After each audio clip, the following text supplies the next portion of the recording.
에베소서 4장 16절 말씀을 우리 다 같이 합독하겠습니다. 그에게서 온몸이 각 마디를 통하여 도움을 받음으로 연결되고 결합되어 각 지체의 분량대로 역사하여 그 몸을 자라게 하며 사랑 안에서 스스로 세우느니라. 아멘. 오늘 읽으신 말씀을 가지고 나는 성도의 교제를 믿습니다. 나는 성도의 교제를 믿습니다. 라는 제목으로 사도신경 20번째 말씀을 전하고자 합니다. 요즘 가나안 성도라는 말이 참 많이 유행되고 있는데, 이 구약성경에 보면 가나안은 이집트에서 탈출한 백성에게 하나님이 약속하신 땅입니다. 그래서 이 단어의 뜻을 제대로 알지 못하면 가나안 성도라는 말이 마치 하나님의 약속을 소망하는 사람들처럼 보이게 됩니다. 하지만 안타깝게도 이 단어는 그런 뜻이 아니라 이 가나안을 거꾸로 하면 안 나가가 되지 않습니까? 그래서 가나안 성도는 교회에 안 나가는 성도들을 이야기하는데, 교회에 출석하지 않고 혼자 신앙생활을 하는 사람들을 가리켜서 우리가 가나안 성도라고 이야기들을 합니다. 요즘 여러 가지 이유로 이 가나안 성도가 많이 늘고 있다라는 이야기를 듣게 됩니다. 코로나 탓도 있고 한국 사회에서 이 교회가 많은 비난을 받은 탓에 실망해서 교회를 안 나가고 그냥 나는 혼자 예수님 믿습니다라고 말한다고 합니다. 교회도 사람들이 모인 곳이라서 이 관계로 인해서 여러 가지 어려움을 당하게 되고, 그로 인해 신앙생활이 어려우니까 차라리 그냥 마음 편하게 나 혼자 신앙생활 하겠다라고 이야기들을 합니다. 교회에 나오지 않으려는 그 마음이 한편으로는 이해가 될 정도로 교회에서 벌어지는 일들을 보면 실망스러울 때가 있는 것도 사실입니다. 하지만 그렇다고 해도 분명한 건 이 성도의 교제는 안 해도 되는 것이 아닙니다. 또한 이 교제는 그냥 알고 지내는 정도로 지내는 것도 안 되는데, 우리 모두는 말씀을 배우듯이, 예배를 드리듯이, 기도를 드리듯이 이 성도의 교제를 힘써서 해야 합니다.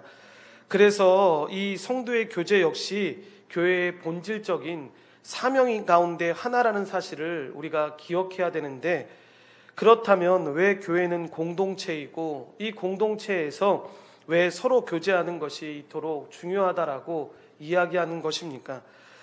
우리는 지금 사도신경을 통해서 믿음의 대상으로 이 삼위 하나님뿐만 아니라 교회를 믿음의 대상으로 고백한다고 배웠는데, 이는 이 땅 위에서 살아가는 성도가 이 믿음의 대상으로 교회를 섬길 때 갖는 이 풍성한 영적 의미를 가르쳐주고 있음을 알아야 됨을 교훈하는 것입니다. 교회는 예수 그리스도께서 자신의 몸을 친히 주셔서 친히 값주고 사신 지체이며, 이를 믿는다라는 건 바로 삼위 하나님, 그러니까 성부 하나님, 성자 하나님, 성령 하나님께서 함께 이루어 가시는 그 구원의 과정이 교회 속에서 이루어지고 있다라는 것을 믿는다라는 것을 고백하는 것입니다. 그러기에 이 종교개혁자인 칼빈은 이 교회를 성도들의 어머니다라고 표현을 했는데, 이는 교회가 성경대로, 그러니까 성령과 말씀 안에서 성도들을 낳고 양육하는 이 주님의 몸된 지체로서의 영광스러운 것임을 의미하기 때문에 그렇습니다. 그래서 우리가 오늘 이 시간을 통해서 이 지체의 영광된 모습을 살펴보기 원하는데, 그 실체가 바로 성도가 서로 교제하는 것입니다. 이 성도의 교제는 바로 교회가 무엇인가를 분명하게 가르쳐주는 핵심에 해당되는데, 이것은 우리가 흔히 말하는 교회는 건물이 아니요 성도 상호의 관계성이고 교제임을 말하고 있는 것입니다. 하이델베르크 55문을 우리 다 같이 합독하겠습니다. 당신은 성도가 서로 교제하는 것을 어떻게 이해하십니까? 첫째, 모든 그리고 각각의 성도는 그리스도의 지체로서 그의 모든 부유하심과 은사에 동참하며 그분과 교제하는 자들입니다. 둘째, 각 성도는 주께서 자기의 은사를 다른 지체의 이익과 복지를 위하여 기꺼이 그리고 기쁘게 사용할 의무가 있다라는 것을 알아야 합니다 라고 이야기합니다. 우리가 지난 6주간 살펴보았던 이 거룩한 공교회를 믿는다라는 이 고백을 완성하는 이 성도가 서로 교제하는 것을 믿는다라는 이 구절은 초기 사도신경에는 발견되지 않았습니다. 그러다가 이것은 후대에 덧붙인 것인데 아마도 5세기 후반쯤에 덧붙여졌을 것이다라고 예상을 하는데, 사도신경은 이처럼 단번에 만들어진 것이 아니라 그 분량을 차츰차츰 늘려갔습니다. 그런데 잘 보면 가끔 가다가 새로운 구절들, 그러니까 처음에는 없었던 이 구절들이 덧붙여진 이유가 있는데, 대개 교회 안에 일어난 이단들을 반대하기 위해서 이 구절들이 덧붙여지게 됩니다. 그래서 성도의 교제를 믿는다라는 이 구절은 많은 사람들이 예상했을 때 이 도나투스파라는 이 어떤 한 가지의 이 학파가 있었는데, 이 파가 이 오만한 교리와 관행에 대응하려고 했던 것입니다. 그러니까 이 교파는 자기 교단 안에서만 참된 신자가 있다라고 주장을 했습니다. 그래서 오늘날의 많은 잘못된 교단들처럼 이 사람들도 자기네만이 그리스도의 참된 교회라고 우겼고, 이 자기의 회원이 되기를 거부하는 사람들은 모두 다 잘못된 사람이라고 해서 내쫓았는데, 이 도나투스파를 가장 강력하게 반대했던 사람 가운데 하나가 우리가 간혹 가다가 이름을 들어봤던 교부인 아우구스티누스라는 사람입니다. 그래서 이 사람이 주도하에서 성도가 서로 교제하는 것을 믿는다는 구절을 이 사도신경의 항목 가운데 덧붙여 놓았던 것입니다. 여기서 교회가 고백하는 바는 모든 참된 그리스도인들은 이 세상 어디에 있든지 함께 신자가 한 몸을 이룬다라는 것입니다.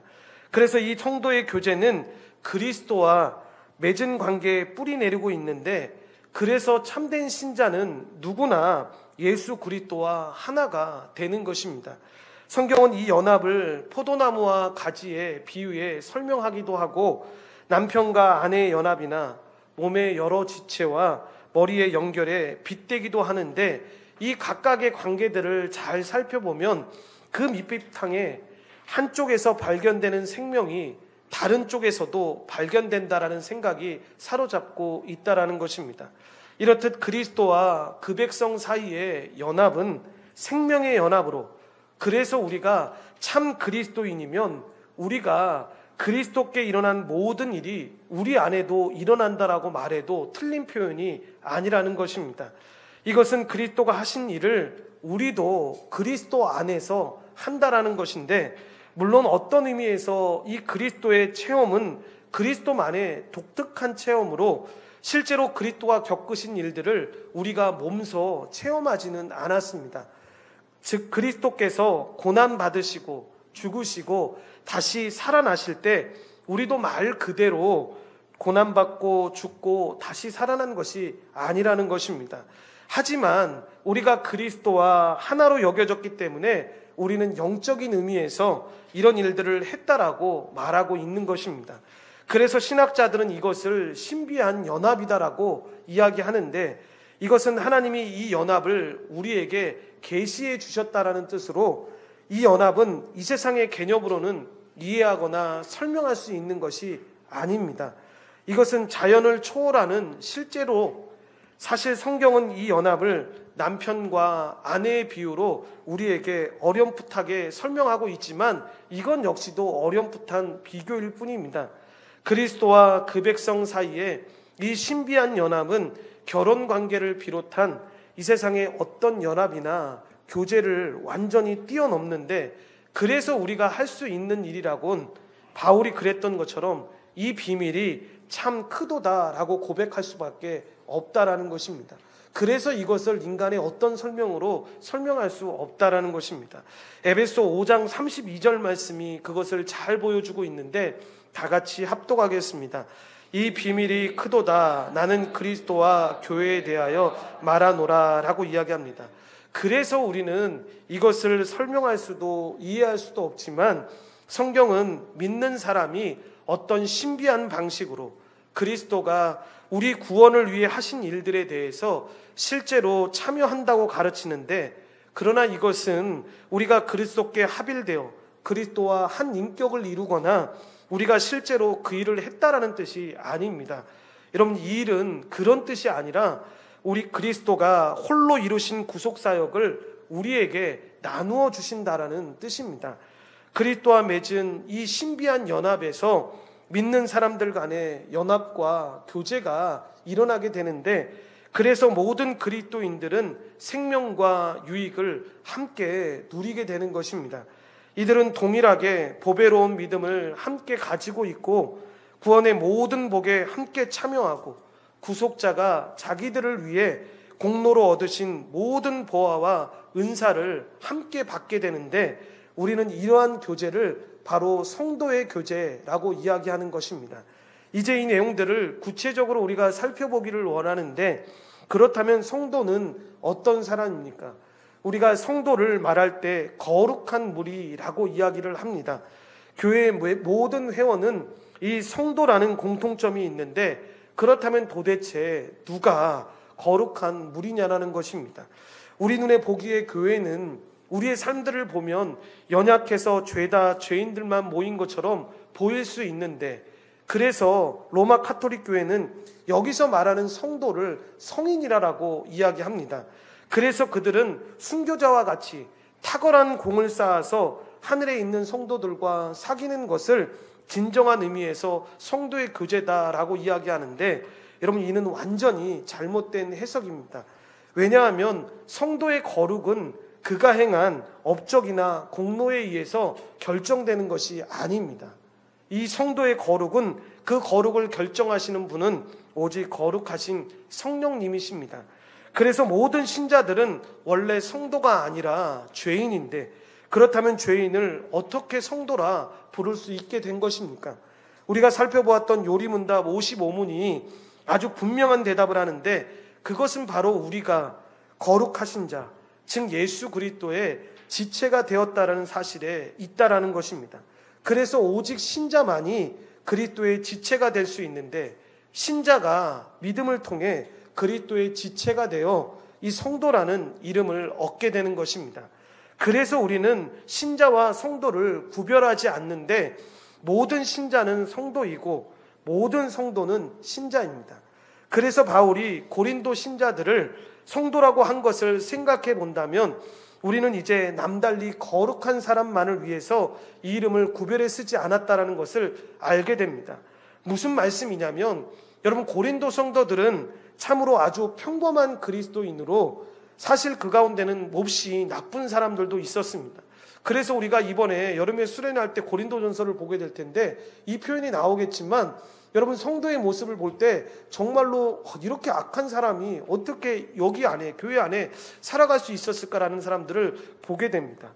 그런데 바울은 이 때문에 이 사람들을, 이 모임을 성도라고 부르기를 거부하지 않았는데, 여러분, 왜 그랬냐면 성경에 따르면 이 성도는 예수 그리스도를 믿고 그리스도의 피로 씻음받은 사람이기 때문인데, 그래서 그들의 삶이 지금은 온전하지 않고 여전히 죄를 짓고 모자람 투성이지만, 이 야고보의 말처럼 다 실수가 많은 사람들인데, 그러나 그럼에도 불구하고 성도는 세상과 분리되어 하나님께 드려진 사람으로, 하나님의 자녀는 누구나 마찬가지인데, 하나님은 그리스도 안에서 이들을 택하셨고 이들 안에 거하셔서 이들을 거룩하게 하시는 성령으로 이들을 거듭나게 하셨습니다. 그래서 이들은 은혜로 세상을 저버리고 옛 본성을 십자가에 못 박고 경건하게 살아가는 법을 배우게 되는데, 이러한 성도들은 모두 그리스도 안에서 하나로 한 성령께서 이들을 인도하시는데, 사도는 이렇게 말하고 있습니다. 에베소서 4장 4절부터 6절 말씀을 다 같이 합독하겠습니다. 몸이 하나요 성령도 한 분이시니 이와 같이 너희가 부르심의 한 소망 안에서 부르심을 받았느니라. 주도 한 분이시요 믿음도 하나요 세례도 하나요 하나님도 한 분이시니 곧 만유의 아버지시라. 만유 위에 계시고 만유를 통일하시고 만유 가운데 계시도다. 아멘. 또한 교제라는 말은 이 사귐을 뜻하는데, 즉 서로 마음을 열고 친하게 지내며 긴밀하게 관계를 맺고 나누는 것을 의미하는데, 초대교회의 사도 요한은 이러한 원초적인 관계가 주 예수님과 자신이 가졌던 이 교제를 회고하며 다음과 같이 설명합니다. 요한일서 1장 3절 말씀을 합독하겠습니다. 우리가 보고 들은 바를 너희에게도 전함은 너희로 우리와 사귐이 있게 하려 함이니 우리의 사귐은 아버지와 그의 아들 예수 그리스도와 더불어 누림이라 라고 이야기합니다.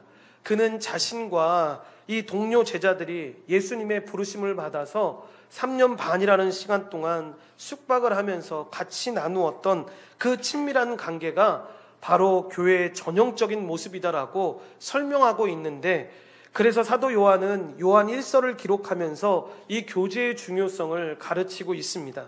이는 교회가 건물이나 사람의 집단적인 모임이 아니라 서신, 즉 편지를 받는 한 사람 한 사람들과 성도로서 믿고 나누는 이 깊은 교제를 의미할 뿐만 아니라 각자가 먼저 직접 하나님과 예수 그리스도를 믿음으로 그 믿음 안에서 경험하고 고백하는 깊은 영적인 친밀성을 의미하고 있는 것입니다. 그래서 하이델베르크 55문에는 먼저 성도가 주 예수 그리스도와 교제하며 그의 모든 부요하심과 은사에 참여하는 자들이라는 것을 알아야 된다라고 가르치고 있는데, 이는 흔히 교제가 사람과 사람 사이에 이 사귐을 의미한다는 것에 집착한 나머지 그저 교회 내에서 사람 사귀는 것을 가르치는 것으로 생각하기 쉽기 때문에 그렇습니다. 그러니까 성도의 교제라는 건 밖에서, 목사님, 밖에서 우리가 좋아하는 사람들 만나는 것과 교회 안에서 성도의 교제와 뭐가 차이가 있습니까? 라고 이야기하면 분명히 얘기해줘야 합니다.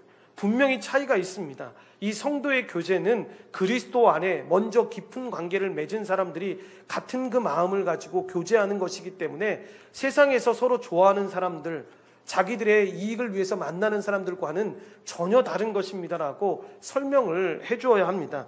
이것은 그 이전에, 그러니까 분명히 성도가 주님과 깊은 교제가 전제되어 있어야 함을 강조하고 있는 것입니다. 즉 성도의 교제는 먼저 그리스도 안에서 거룩함을 입은 자들이기 때문에 이렇게 변화된 자로서의 성도임을 자각하고 깊이 주님과의 교제를 통하여 형성된 이 신앙적 성숙, 즉 그리스도와의 연합된 존재로서 이 성도 간의 교제에 참여할 수가 있는 것입니다. 이 원리는 이미 주님도 우리에게 말씀하셨는데, 요한복음 15장 5절 말씀을 합독하겠습니다. 나는 포도나무요 너희는 가지라. 그가 내 안에 내가 그 안에 거하면 사람이 열매를 많이 맺나니 나를 떠나서는 너희가 아무것도 할 수 없음이라 라고 이야기합니다. 또한 하이델베르크 55문에서 두 번째로 생각해야 할 주제가 나오는데, 그리스도의 부유와 은사에 참여한 모든 사람들은 자신이 받은 은사를 다른 성도들의 유익과 복을 위하여 선뜻 그리고 즐거이 사용할 의무가 있다라는 것입니다. 즉 주신 은사를 다른 사람의 유익을 위하여 사용하라고 주신 선물이며 임무라는 것입니다. 이는 받은 은사를 반드시 다른 사람을 위하여 사용할 목적으로 주신 것을 알아야 함을 교훈하고 있는 것입니다. 여기서 성령의 은사에 대한 분명한 이해가 우리 가운데 필요한데, 모든 은사란 본질적으로 지체를 위한 것이기 때문에 이 지체의 유익을 위해서 사용돼야 합니다. 그래서 아무리 좋은 은사라 할지라도 그것이 다른 형제에게, 자매에게 유익이 되지 못한다면 스스로 그 은사를 자제해야 한다라는 것입니다. 그래서 고린도전서 13장에서 사도 바울은 고린도 교회 성도들을 향해서 더욱 큰 은사, 그러니까 사랑을 사모하라라고 권면하고 있는 것입니다. 이 땅에 처음 형성된 교회는 주 예수께서 십자가에서 죽으시고 사흘 만에 부활하시고 이 40일 후에 승천하시고 보내주시겠다라고 약속하신 그 성령 하나님의 강림 사건으로 세워진 예루살렘 교회였는데, 이 당시 예루살렘 교회는 진정으로 성도 간에 깊은 사귐을 사귀며 형성되었습니다. 이것은 누구 생각과 지시에 따라서 이루어졌던 것이 아니라 성령 하나님의 인도하심이었고, 이 강력한 성령 하나님의 역사하심은 자연스럽게 모였던 이 회중들이 자발적으로 참여하게 되었고, 또한 기쁨으로 스스로 자신들의 마음을 열고 순종하며 성령님의 인도와 지시를 따르도록 역사하셨을 뿐입니다. 그래서 당시에 이 예루살렘 교회의 상황에 대해서 이 사도행전의 저자였던 누가는 이렇게 기록하고 있는데, 사도행전 2장 42절부터 47절까지의 말씀을 다 같이 합독하겠습니다. 그들이 사로의 가르침을 받아 서로 교제하고 떡을 떼며 오로지 기도하기를 힘쓰니라. 사람마다 두려워하는데 사도들로 말미암아 기사와 표적이 많이 나타나니 믿는 사람이 다 함께 있어 모든 물건을 서로 통용하고 또 재산과 소유를 팔아 각 사람의 필요를 따라 나눠주며 날마다 마음을 같이하여 성전에 모이기를 힘쓰고 집에서 떡을 떼며 기쁨과 순전한 마음으로 음식을 먹고 하나님을 찬미하며 또 온 백성에게 칭송을 받으니 주께서 구원 받는 사람을 날마다 더하게 하시니라 라고 이야기합니다. 여러분, 얼마나 놀라운 일입니까? 사람들이 그 어떤 생각과 의도를 가지고 모인 것이 교회가 아니라 이 삼위 하나님께서 이루신 그 구속의 이 역사 현장을 목격했던 사람들이 그 현장에 모여서 스스로 마음을 열고 스스로 자신의 것을 내어놓고 함께 기도하며 함께 교제하며 함께 성령께서 함께 하심에 따라서 이들이 순종하면서 나아갔던 것인데, 그것이 바로 초대 기독교 교회의 모습이었다라는 것입니다. 이렇게 모인 성도들 각자의 마음속에는 성령 하나님께서 각자에게 주시는 이 특별한 은혜의 선물들이 있었는데, 이들은 믿음과 기도 그리고 헌신과 섬김의 과정에서 성도들에게 주시는 이 하나님의 특별하신 이 은혜의 선물들이 다양하게 그들에게 각각 나타나는 것을 경험하게 됩니다. 이것은 풍성한 사귐을 가능하게 하는 이 다양한 은사들이 이들에게 선물로 주어지게 된 것인데, 사도 바울은 이러한 현상, 즉 성도들에게 허락하신 각종 은사에 대해서 설명하기를 이렇게 말합니다.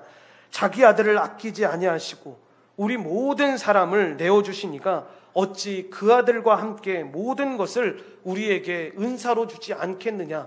이 로마서 8장 32절 이 말씀을 반문하면서 아들 예수 그리스도를 믿게 하셔서 이 구원해 주신 하나님 아버지께서는 성도 각자에게 필요에 따라서 그 어떤 특별한 선물을 공급해 주신다라고 설명해 주고 있는 것입니다. 여기서 어떤 특별한 선물이라는 건 여러분 물질적인 어떤 면을 선명하는 것이 아니라 영적 선물을 의미하는데, 즉 믿음으로 주를 고백하는 모든 성도들에게 하나님의 특별한 은혜가 있어서 그 성도 자신뿐만 아니라 함께 믿음의 교제를 나누는 이웃 성도들에게도 함께 큰 유익과 기쁨을 누릴 수 있는 그 선물을 주시는 것입니다. 이 아름다운 은사는 참으로 다양한데, 사도 바울은 고린도 교회에 주신 이 다양한 은사를 다음과 같이 설명하고 있습니다. 고린도전서 12장 3절부터 11절 말씀을 다 같이 합독하겠습니다. 그러므로 내가 너희에게 알리노니 하나님의 영으로 말하는 자는 누구든지 예수를 저주할 자라 하지 아니하고 또 성령으로 아니하고는 누구든지 예수를 주시라 할 수 없느니라. 은사는 여러 가지나 성령은 같고 직분은 여러 가지나 주는 같으며 또 사역은 여러 가지나 모든 것을 모든 사람 가운데서 이루시는 하나님은 같으니 각 사람에게 성령을 나타내심은 유익하게 하려 하심이라. 어떤 사람에게는 성령으로 말미암아 지혜의 말씀을, 어떤 사람에게는 같은 성령을 따라 지식의 말씀을, 다른 사람에게는 같은 성령으로 믿음을, 어떤 사람에게는 한 성령으로 병 고치는 은사를, 어떤 사람에게는 능력 행함을, 어떤 사람에게는 예언함을, 어떤 사람에게는 영들 분별함을, 다른 사람들에게는 각종 방언 말함을, 어떤 사람에게는 방언들 통역함을 주시나니 이 모든 일은 같은 한 성령이 행하사 그의 뜻대로 각 사람에게 나누어 주시는 것이니라 라고 이야기합니다. 이 얼마나 아름다운 선물들입니까?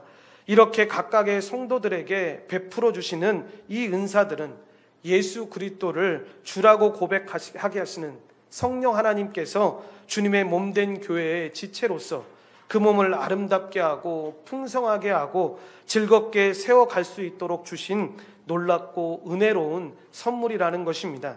그러기에 성도 한 사람 한 사람은 자신에게 어떤 은사가 주어졌는지를 자세히 살피고 활용하여 이 주님의 몸된 지체로서의 아름다운 모습을 드러내기 위해서 성령께서 인도하시고 능력 주시는 대로 적극적이고 자발적으로 참여하는 가운데 교회 전체가 아름다운 주님의 몸임을 느끼고 고백하도록 힘써야 합니다. 그렇게 성도의 교제를, 영적인 교제를 나눔으로 지체의 다양성을 하나로 묶어 나타내어 한 지체를 이룰 때 진정으로 그 지체는 한 몸이 되고 그 몸은 바로 한 성령의 역사로 이루어져 가는 주님의 참된 몸된 교회가 되는 것입니다. 사도 바울은 이렇게 형성되는 성도들의 교회는 고린도전서 6장 17절에 나오듯이 주와 합하는 자는 한 영이라라고 규정하고 있는데, 이는 교회가 그 어떤 인간의 중심이나 그 어떤 사상이 중심의 단체가 아니라 성령님의 역사 가운데 예수를 주로 고백하는 성도들이 모여 한 성령의 인도하심과 지시하심에 순종하여 성도 간에 깊은 교제를 나누는 것이 바로 교회임을 우리에게 가르쳐 주는 것입니다. 사도 바울은 고린도전서 12장에서 성령 하나님께서 성도 각자에게 주시는 이 다양한 은사들을 어떻게 활용해야 될지를 교훈하고 있는데, 가장 기본적인 원칙은 모든 성도가 성령 하나님께서 각자에게 주어진 그 은사의 독특성을 인정하고 그 은사를 서로 존중하고 귀하게 여기며 서로 합력하여 적당하고 조화롭게 사용할 것을 가르치고 있습니다. 이 부분에 대한 사도 바울의 가르침은 각 사람이 실제적으로 느끼고 알 수 있게 이렇게 설명하고 있는데, 고린도전서 12장 20절부터 27절 말씀을 다 같이 합독하겠습니다. 이제 지체는 많으나 몸은 하나라. 눈이 손더러 내가 너를 쓸 데가 없다 하거나 또한 머리가 발더러 내가 너를 쓸 데가 없다 하지 못하리라.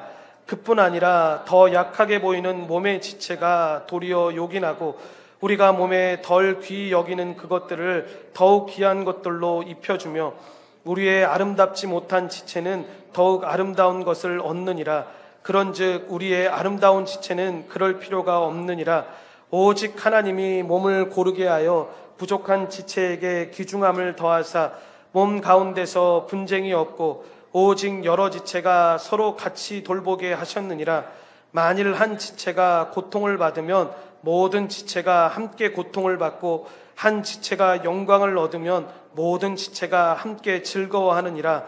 너희는 그리스도의 몸이요 지체의 각 부분이라.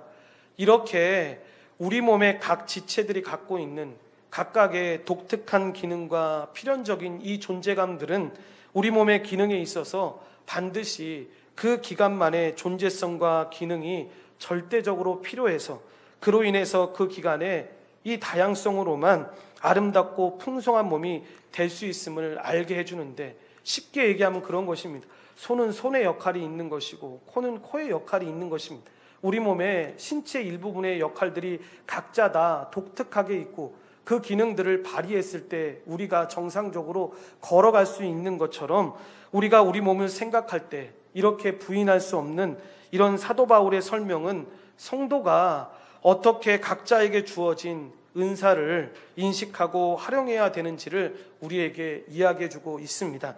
아버지 하나님이 우리의 몸을 고르게 하시기 위해서 연약한 지체를 깊이 배려하고 돌아보며 귀하게 우리의 몸을 만드신 것 같이 이 주님의 몸된 성도들은 이 원리를 깊이 새겨서 교회에서 성도들 간에 이 긴밀한 교제를 어떻게 할 것인지 잘 생각하고 그렇게 걸어 나아가야 한다는 것입니다. 그렇다면 우리는 과연 성령께서 주시는 그 다양한 은사들을 어떻게 그 아름다운 주님의 몸된 교회를 이루어가는데 활용할 수 있는가, 그리고 그 원리가 무엇인가를 생각해 보고자 하는데, 교회의 주인 되시고 머리 되시는 이 예수께서는 성령의 역사하심 가운데 헌신된 직분자들을 세워 교회를 세워가도록 하십니다. 고린도전서 12장 28절부터 31절까지의 말씀을 다 같이 합독하겠습니다. 하나님이 교회 중에 몇을 세우셨으니 첫째는 사도요, 둘째는 선지자요, 셋째는 교사요, 그 다음은 능력을 행하는 자요, 그 다음은 병 고치는 은사와 서로 돕는 것과 다스리는 것과 각종 방언을 말하는 것이라. 다 사도이겠느냐, 다 선지자이겠느냐, 다 교사이겠느냐, 다 능력을 행하는 자이겠느냐, 다 병 고치는 은사를 가진 자이겠느냐, 다 방언을 말하는 자이겠느냐, 다 통역하는 자이겠느냐. 너희는 더욱 큰 은사를 사모하라. 내가 또한 가장 좋은 길을 너희에게 보이리라 라고 이야기합니다. 가장 중요하고 기본적인 은사 활용의 원칙을 제시해 주셨는데, 그것이 바로 사랑의 원칙이라는 것입니다. 사도 바울은 교회 내의 모든 직분자들이 활용해야 될 이 은사들은 바로 이 사랑의 원칙으로 시행되어야 할 것들을 가르치고 있는데, 여러분, 이 원칙은 명확하게 세상의 원칙과는 구별되는 원리로 고린도전서 13장에서 이렇게 제시되고 있습니다. 고린도전서 13장 1절부터 3절 말씀을 다 같이 합독하겠습니다. 내가 사람의 방언과 천사의 말을 할지라도 사랑이 없으면 소리나는 구리와 울리는 꽹가리가 되고, 내가 예언하는 능력이 있어 모든 비밀과 모든 지식을 알고 또 산을 옮길 만한 모든 믿음이 있을지라도 사랑이 없으면 내가 아무것도 아니요, 내가 내게 있는 모든 것으로 구제하고 또 내 몸을 불사르게 내줄지라도 사랑이 없으면 내게 아무 유익이 없느니라 라고 이야기합니다. 이 사랑의 원칙으로 교회를 세우며 성도 간에 깊은 이해와 간용과 섬김으로 세워갈 것을 강조하고 있는 것입니다. 고린도전서 13장 4절부터 7절 말씀을 합독하겠습니다. 사랑은 오래 참고 사랑은 온유하며 시기하지 아니하며 사랑은 자랑하지 아니하며 교만하지 아니하며 무례히 행하지 아니하며 자기의 유익을 구하지 아니하며 성내지 아니하며 악한 것을 생각하지 아니하며 불의를 기뻐하지 아니하며 진리와 함께 기뻐하고 모든 것을 참으며 모든 것을 믿으며 모든 것을 바라며 모든 것을 견디느니라 라고 이야기합니다. 교회 안에서 성도에게 주어진 각종 은사가 바로 이러한 이 사랑의 원리 가운데 시행되어질 때 진정한 성도의 교제가 이루어지고 완성된다는 것을 이야기하는 것입니다. 이것이 바로 주님의 몸된 교회를 이루어가는 원리이고 원칙입니다. 우리는 교회가 세워져 가고 성도가 교통하게 되는 이 같은 사랑의 원리와 원칙의 원형을 예수님을 통해서도 발견할 수 있게 되는데, 사도 바울은 이 진리를 빌립보 교회에 보내는 편지에서 이렇게 밝힙니다. 예수께서 보이신 이 사랑의 원칙 본받아서 실행에 옮길 것을 권면했는데, 빌립보서 2장 5절부터 8절 말씀을 다 같이 합독하겠습니다. 너희 안에 이 마음을 품으라. 곧 그리스도 예수의 마음이니 그는 근본 하나님의 본체시나 하나님과 동등됨을 취할 것으로 여기지 아니하시고 오히려 자기를 비워 종의 형체를 가지사 사람들과 같이 되셨고 사람의 모양으로 나타내사 자기를 낮추시고 죽기까지 복종하셨으니 곧 십자가에 죽으심이라 라고 이야기합니다. 그러므로 이 교회를 교회되게 하시는 성령의 역사는 사람들이 말하는 다양한 사업이나 행사로 나타나는 어떤 종교적 규모로 설명할 수 없는 것입니다.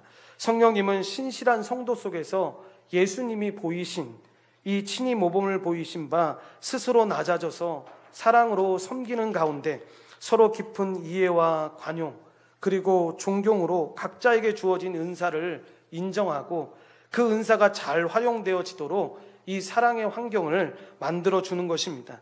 그것은 우리 모두가 예수님의 그 마음을 닮아 서로를 돌아보는 신앙 공동체, 사랑과 희생의 이 믿음의 공동체를 이루려는 열심 속에서 나타나게 될 것입니다. 따라서 은사 활용은 성도가 먼저 주님과 깊은 바른 관계를 통해서 말씀의 원리를 숙지하고 생활화하여 세상에서 구별된 성도의 인격과 성숙한 신앙을 구비하는 것이 중요한데, 그리하여 그런 믿음과 겸손함으로 깊이 성도와의 교제를 나눔으로 주님의 몸된 교회를 세워가야 하는 것입니다. 그래서 우리는 이 문제와 관련해서 많은 사람들이 저지르는 실수를 저질러서는 안 되는데, 사랑의 율법을 완성하는 것은 그저 감상에 젖어서 서로 손을 잡고 우리는 사랑의 띠로 하나가 되었습니다, 우리는 가족이 되었습니다 라는 이런 노래 부르고 이런 고백하는 데 있지 않다라는 것입니다. 참 사랑은 단순한 유대감을 넘어서는 것입니다. 성경이 말하는 참 사랑은 그래서 진리하고도 관련이 있는 것인데, 참 사랑은 한결같지 않은 그 행실을 참지 못하는 것만큼이나 이 교리에 대한, 이 말씀에 대한 무관심도 그래서 참지를 못합니다. 그래서 참 사랑은 삶의 순결함뿐만 아니라 믿음의 순결함도 요구하게 되는데, 그래서 이 덕을 세우는 비판은 성도가 교제하는데 없어서는 안 될 요소입니다. 그래서 많은 사람들이 그런 모습을 보고 이 평화를 깨트리는 사람이라 할지라도 이 의무를 회피해서는 안 됩니다. 위급할 때는 여러분 서로 달래서 잠자는 것보다 여러분 경종을 울리는 것이 낫지 않겠습니까? 물론 이 말씀은 여러분 성경대로 사랑하고 걱정하는 마음으로 이런 일들을 반드시 해야 합니다. 인간적인 욕심에 따라서, 생각에 따라서 해서는 안 됩니다. 우리는 오늘날 교회가 세속과 다른 모습이 무엇인지 참으로 고민하는 시대를 지금 살아가고 있습니다. 성도가 세상으로부터 너무 세속적이라는 이야기를 듣고 있고, 교회가 세상으로부터 이익 집단으로 전락했다라는 비판을 들을 때마다 우리는 얼마나 마음이 아픈지 모릅니다. 과연 오늘날 세상과 교회의 차이점이 무엇인지 질문하지 않을 수 없게 된 것이 여러분 어제 오늘의 일이 아닌데, 그러므로 교회는 이 말씀을 선포할 뿐만 아니라 성도들이 그 말씀에 순종하고 이 실천에 옮기는 삶을 살아야 됩니다. 그래서 꼭 잊지 말아야 될 것이, 진정 말씀의 참된 선포와 이 분리된 성도의 삶은 있을 수가 없다라는 것입니다. 히브리서 저자는 다음과 같이 권면하는데, 히브리서 10장 22절부터 25절 말씀을 합독하겠습니다. 우리가 마음의 뿌림을 받아 악한 양심으로부터 벗어나고 몸은 맑은 물로 씻음을 받았나니 참 마음과 온전한 마음으로 하나님께 나아가자. 또 약속하신 이는 미쁘시니 우리가 믿는 도리의 소망을 움직이려 말며 굳게 잡고 서로 돌아보아 사랑과 선행을 격려하며 모이기를 패하는 어떤 사람들의 습관과 같이 하지 말고 오직 권하여 그날이 가까움을 볼수록 더욱 그리하자라고 이야기합니다. 따라서 모든 성도들은 이 말씀을 꼭 명심해서 이 악한 세상 가운데 빛과 소금의 직분을 성실하게 감당하여 주님의 몸된 교회를 세워나가며 성도의 깊은 교제를 통하여 아름다운 이 구원의 방주로서의 책임과 의무를 감당해야 합니다. 교회는 그리스도 안에서 하나인 이 새롭고도 특별한 존재로, 무엇보다 이 교회의 본질적인 정체성은 하나인 새로운 피조물이라는 것을 알아서 이 하나됨을 힘써 지키며 살아가야 합니다. 또한 이 교회의 하나됨의 본질이 성도의 교제로, 하나인 교회의 성도의 교제는 예수님과 이 하나님의 하나됨과 교제에서 비롯된다는 것을 깨달아서 그에 합당한 교제를 항상 소망하면서 살아가야 합니다. 그래서 우리는 예배 속에서 이 성도의 교제를 직접 경험하면서 나아가는데, 동일한 말씀을 듣고 성찬을 통해 그리스도의 살과 피를 나누게 되는 것입니다. 봉헌 역시 마찬가지입니다. 사도행전 4장 32절 이하를 보면 사도들이 큰 권능으로 주 예수의 부활을 증거하였는데, 그 증거를 듣는 사람들이 자신의 밭과 집을 팔아서 사도들의 발 앞에 두었고, 사도들은 각 사람의 필요에 따라서 나누어 주었다라고 기록하고 있습니다. 그 결과 여러분, 궁핍한 사람이 단 한 사람도 없었는데, 초대교회의 이 모습이야말로 성도의 교통이, 그러니까 성도의 교제가 정말로 무엇인지를, 얼마나 아름다운지를 우리에게 보여주고 있는 것입니다. 이런 아름다운 교제를 가능하게 한 요소가 무엇입니까? 세상이 말하는 공산당의 그 모든 것들을 평범하게 나누어 주자라는 그런 사상이 아닙니다. 수도원적 공동체를 이루기 위한 인간들의 종교심도 아니라는 것입니다. 바로 복음의 선포입니다. 그들은 정말로 그리스도의 부활을 믿었고, 하늘에 오르셔서 세상의 왕이 되었다라는 것을 믿었고, 자신들의 지체들을 위해 모든 것을 주장하신다라는 그 확신을 믿었습니다. 그래서 초대교회 성도들은 이 확신의 표로 자신들의 소유, 자신들이 가지고 있는 모든 것들을 사도들에게 위탁하였고, 사도들은 필요에 따라서 신자들에게 이 모든 것들을 나누어 주었습니다. 이렇듯 신앙 고백은 고백으로 끝나서는 절대로 안 됩니다. 삶으로 이어져야 합니다. 그래서 우리의 신앙 고백이 나는 성도들이 서로 교제하는 것을 믿습니다가 여러분 이 올려질 때에는 그 안에 담겨져 있는 이 깊은 의미들이 우리 삶 속에서 실천되어야 한다는 것을 전제로 하고 있다는 것입니다.